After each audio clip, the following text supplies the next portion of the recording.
എല്ലാവരും എന്നോട് ക്ഷമിക്കണം. വേഷം മാറി നടക്കുന്ന ഒരു CID ആണ് ഞാൻ.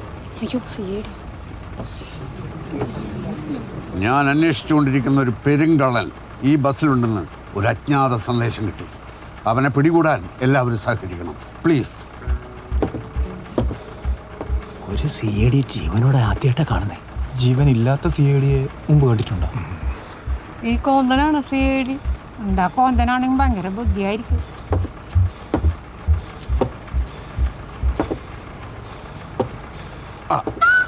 വാ മോനെ.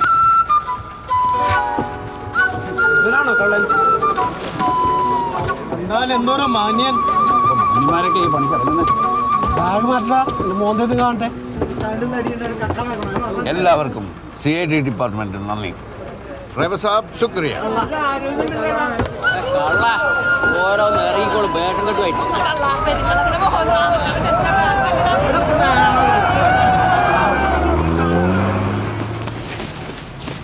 എന്നാലും ഇത്ര ആളുകളുടെ മുമ്പിൽ വെച്ച് നിങ്ങൾ തന്നെ ബസ്സിലുള്ള ആൾക്കാർ മുഴുവൻ നിന്നെ അറിയാം. നീ കോടിയേരി ബാലകൃഷ്ണ.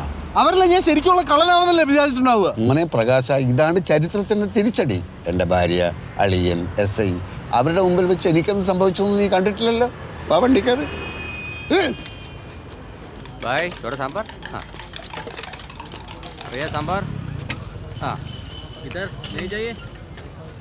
ഏതായാലും ജർമ്മൻ ഭാഷ കുറച്ചൊക്കെ പഠിച്ചല്ലോ അല്ലേ? അങ്ങനെയും കുറെ കാശ് പോയി. പോയിട്ടില്ലടാ. നമുക്ക് പത്രത്തിലൊരു പരസ്യം കൊടുക്കാം. ജർമ്മനിയിൽ ജോലിയുള്ള നഴ്സുമാരെ, നിങ്ങൾക്ക് ജർമ്മൻ ഭാഷ പഠിച്ച മുന്തിയ ഇനം ഭർത്താവിനെ ആവശ്യമുണ്ടെങ്കിൽ സമീപിക്കുക. PR ആകാശ്, തവളക്കുഴി. ചങ്കി കുത്തൻ തമാശ പറയില്ലേ ഗോപാൽജി. ഞാൻ സത്യത്തിൽ പുറപ്പെട്ടത് അമ്മയെ കാണാനാണ്. ആ നെക്ലസിന്റെ കാശ് വാങ്ങി ഗോപാൽജി ഏൽപ്പിക്കാൻ. അമ്മ അവിടെ പണപ്പെട്ടിന്ന് തുറന്നു വെച്ചിരിക്കല്ലേ. മോനെ പ്രകാശ, നെക്ലേസിന്റെ പൈസ എടുത്തുകൊണ്ട് പോടാന്ന് പറഞ്ഞോണ്ട്. അല്ലെങ്കിലും ഗോപാൽജിയുടെ പൈസയ്ക്ക് കുഴപ്പമുണ്ടാവില്ല. പോപ്പിന്റെ സമ്മേളനം കഴിഞ്ഞ് ഇറ്റലിയിൽ നിന്ന് ആൻറ്റി വരുമല്ലോ. അവർ വരുന്നു, ഒപ്പിടുന്നു, വീടിൻ്റെയും പറമ്പിൻ്റെ ആധാരം ബാങ്കിൽ പണയം വെക്കുന്നു, പണം വാങ്ങുന്നു. അക്കാര്യം സലോമിയുടെ അപ്പച്ചൻ എനിക്ക് ഉറപ്പ് തന്നിട്ടുണ്ട്. എന്നാൽ ആ ഉറപ്പ് അയാൾ എന്നോടും കൂടി ഒന്ന് പറയട്ടെ. ഞാനും വരാം അയാളെ കാണാൻ. ഗോപാൽജിക്ക് എന്നെ തീരെ വിശ്വാസമില്ലല്ലേ? എനിക്ക് നിന്നെ മാത്രമേ വിശ്വാസമില്ലാത്തതായി ഉള്ളൂ.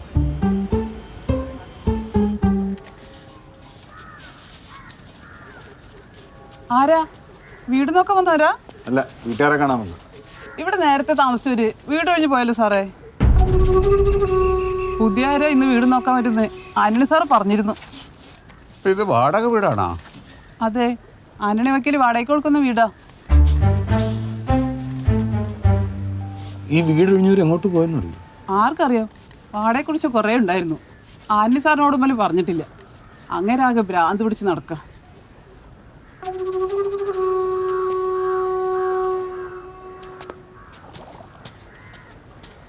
നാളത്തെ ഭാഗ്യം, നാളത്തെ ഭാഗ്യം, നാളത്തെ ഭാഗ്യം, നാളത്തെ ഭാഗ്യം സാർ. ഒരു ടിക്കറ്റ് എടുക്കും സാറേ, നാളെ നറുക്കെടുപ്പാ. സലോമി ഭാഗ്യക്കുറിയുടെ 1ാം സമ്മാനം ഇപ്പം അടിച്ചിട്ട് വരിക. അതിന് വേണ്ട, ബോഡി താങ്ങൂല. നാളത്തെ ഭാഗ്യം, നാളത്തെ ഭാഗ്യം, എനിക്കിപ്പോൾ നല്ല ആശ്വാസം തോന്നുന്നുണ്ട്. ഇവൻ ബുദ്ധിമാനാണോ അല്ല ബുദ്ധിരാക്ഷസനാണോ എന്നൊക്കെയുള്ള സംശയങ്ങൾ ഉണ്ടായിരുന്നേ. ആ കൺഫ്യൂഷൻ മാറിക്കിട്ടി. അതാണ് എൻ്റെ സന്തോഷം. ഒരുത്തൻ തകർന്ന് തരിപ്പണമായപ്പോൾ സന്തോഷിക്കുകയാണല്ലേ? നീ എവിടെ തകർന്നു? നീ അധ്വാനിച്ചുണ്ടാക്കിയ ഒരു ചില്ലിക്കാശ് ഈ കേസ് പോയോ? ഇല്ലല്ലോ. മറ്റുള്ളതെല്ലാം പോട്ടെ, ഒരു ബന്ധമില്ലാത്ത എൻ്റെ ഭാര്യയുടെ നെക്ലേസ് വരെ നീ തോൽച്ചില്ലേ? അത് മാത്രം പറയരുത് ഗോപാൽജി. ഗോപാൽജിയുടെ ഭാര്യ എൻ്റെ ഏട്ടത്തി അമ്മയാണ്. ഗോപാൽജി ആരാ? എൻ്റെ അച്ഛൻ്റെ പ്രിയപ്പെട്ട ശിഷ്യൻ. മലമ്പുഴ കാണാൻ പറ്റാതെ കണ്ണീരൊലിപ്പിച്ചു നിന്ന 12 വയസ്സുകാരന് വണ്ടിക്കൂലി എന്ന അച്യുതൻ മാഷിനെ ഇത്ര വേഗം മറക്കാൻ പാടില്ല ഗോപാൽജി, പാടില്ല. ഒരു മിനിറ്റ് ഒന്ന് നിൽക്കൂ. അന്ന് അച്യുത മാഷ് എനിക്ക് തന്നത് 7 രൂപയാണ്. ഇത് 70 രൂപയുണ്ട്, 10 ഇരട്ടി. മലമ്പുഴയുടെ കാര്യം ഇനി നീ മിണ്ടിപ്പോരുത്. അങ്ങനെ പണം തന്ന് അറുത്ത് മുറിച്ച് മാറ്റാൻ പറ്റുന്നതാണോ ഗോപാൽജി എല്ലാ ബന്ധങ്ങളും? മലമ്പുഴ ബന്ധം ഇന്ന് എനിക്ക് അറുത്ത് മുറിക്കണം. വേണ്ട ഗോപാൽജി, വേണ്ട. പഠിച്ച പണി 18 പറ്റിയിട്ടും ഒരു കരപറ്റാൻ പെടാ പാടുവിടുക മനുഷ്യർ. 17 പണികൾ നീ പഠിച്ചിട്ടില്ല. ആകെ പഠിച്ച നേഴ്സിൻ്റെ പണി നീ ഒട്ട് ചെയ്യുന്നില്ല. പിന്നെ എങ്ങനെ രക്ഷപ്പെടും? ഇനിയിപ്പോൾ നോക്കാൻ വേറൊന്നുമില്ല. നേഴ്സെങ്കിൽ നേഴ്സ്. അത് നീ മാത്രം തീരുമാനിച്ചാൽ പോരല്ലോ. പഠിച്ചു എന്നല്ലാതെ ഒരു എക്സ്പീരിയൻസും ഇല്ലാതെ നിനക്ക് പെട്ടെന്ന് ആരെങ്കിലും നേഴ്സിൻ്റെ പണി തരുമോ? ഞാൻ പിന്നെ എന്ത് ചെയ്യണം? ചാകണം. പക്ഷെ ചാവാനുള്ള ഈ മനസ്ഥിതിയെ ഞാൻ അഭിനന്ദിക്കുന്നു. അങ്ങനെയുള്ളവർക്ക് എന്ത് പണി ചെയ്യാം. ഇനി നിന്റെ സ്റ്റിയറിംഗ് എൻ്റെ കയ്യിൽ തന്നാൽ മതി. എന്ത് സ്റ്റിയറിംഗ്? പ്രകാശൻ എന്ന വണ്ടിയുടെ സ്റ്റിയറിംഗ് അതെനിക്ക് തരുക. തന്നാൽ പിന്നെ നീ ഒന്നും അറിയണ്ട. വണ്ടി എനിക്കിഷ്ടമുള്ള സ്ഥലത്തൂടെ ഞാൻ ഓടിക്കും.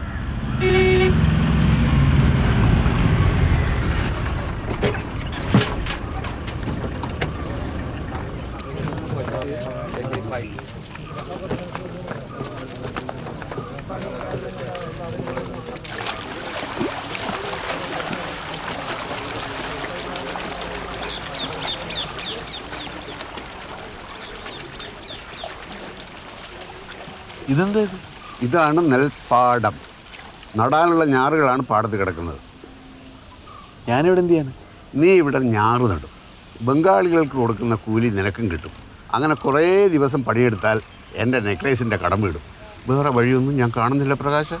അല്ല ഗോപാൽജി, നിന്നെ അറിയുന്ന ആരും ആ കൂട്ടത്തിലില്ല. എനിക്ക് ഞാറ് നടാനൊന്നും അറിഞ്ഞൂടാ. അറിയാനൊന്നുമില്ല. ഞാറിൻ്റെ കട്ടഴിക്കുന്ന കുറേശ്ശെ ചെളിയിൽ നടന്നു. അവർ ചെയ്യുന്ന പോലെ നോക്കി ചെയ്താൽ മതി. എനിക്കിതൊന്നും ശീലമില്ല ഗോപാൽജി. ഇതാണ് നമ്മുടെ കുഴപ്പം. സ്വന്തം നാട്ടിൽ കൃഷിപ്പണി ചെയ്യില്ല, അന്യനാട്ടിൽ പോയി കണ്ടവൻ്റെ കക്കൂസ് കഴുകും. നീ ചെല്ല് പ്രകാശ.